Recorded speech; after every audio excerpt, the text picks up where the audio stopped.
Georgia. Thank you, Mr President. My question is for the Minister for Defence, Marise Payne. Minister, my question relates to the issue of PFAS chemical contamination found in numerous defence sites across Australia, including those in my home state of Western Australia, especially Perth's Garden Island and PS Air Base, which I note is the electorate of the new Attorney-General Christian Porter. My office has written to your office on 2 occasions, the first occasion being almost 2 months ago. We outlined the affected residents' proposal to install water tanks on contaminated properties or the connection of these properties to scheme water at the department's expense. Can you confirm that your office has received our letters and explain why have not provided us with a response? The Minister for Defence, Senator Payne. Thank you very much, Mr President. I thank Senator Georgiou for his question and for some notice of the question. Mr President, as I've said in the chamber before, this is a very complex legacy situation faced not only by the Commonwealth Department of Defence, of course. I can confirm that I had received Senator Georgiou's original letter, which I believe was dated the 21st of December, but wasn't received in my office until the 4th of January. So we have been in the process of investigating the issues which were raised in that letter, and I am finalising a response to the Senator now, and also to Minister Porter in the other place who raised the same issues with me. As part of the environmental investigation that's being conducted at RAF Base Pearce, the particular bore, which is located on the Senator's constituent's property, was sampled on the 18th of October 2016. On the 28th of October 2016, the constituent was advised that the bore result was below the limit of detection, that is, a non-detect.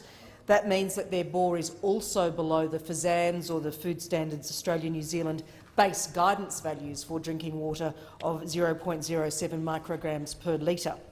Mr President, in July of last year, the Defence Department made follow-up contact with the Senator's constituent, seeking consent to undertake further resampling of the bore.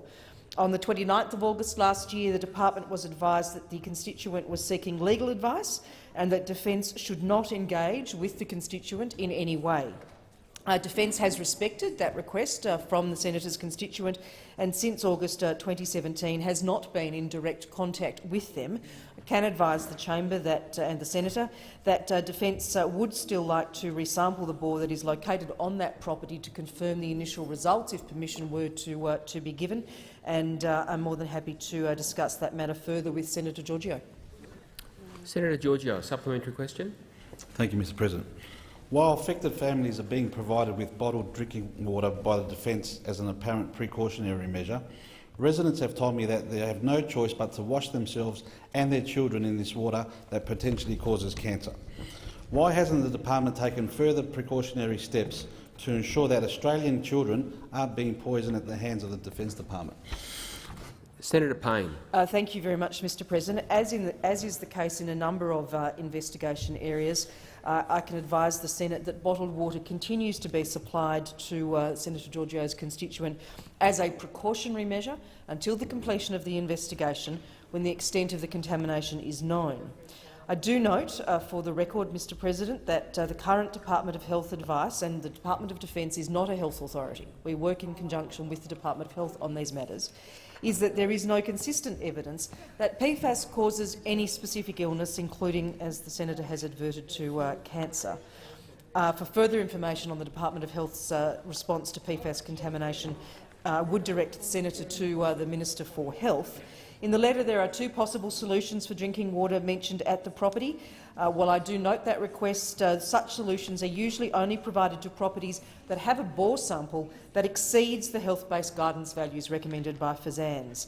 There is a human health risk assessment currently underway which will consider drinking water in the whole of the Bullsbrook community. Time for the answer has expired. Senator Georgiou, a final supplementary question. Thank you, Mr President. Minister, I note that last year you responded to a question during question time from my colleague Senator Burston, that you will raise the prospect of creating a relief fund for affected residents of the PFAS task force. Have you done so, and what has been the response from the Department of Prime Minister and Cabinet?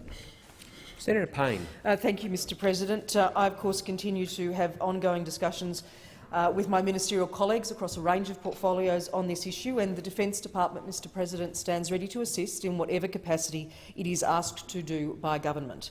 As the Senator has alluded to, the task force managing the PFAS issue is a Department of Prime Minister and Cabinet task force, which is leading the whole of government response to contamination across Commonwealth sites, and its work was adverted to in the response tabled by Senator McGrath earlier this week. Mr President, I note that, as I said in my earlier remarks, this is a very complex legacy issue. It doesn't just impact defence sites. In fact, around Australia we know that it is impacting aviation sites, industrial waste facilities, fuel storage facilities, chemical storage facilities, fire authorities, and there have been a number of reports on that. The department works closely with other members of the Commonwealth agencies that form the task force and will support communities as best as we can. The answer has expired. Senator Williams.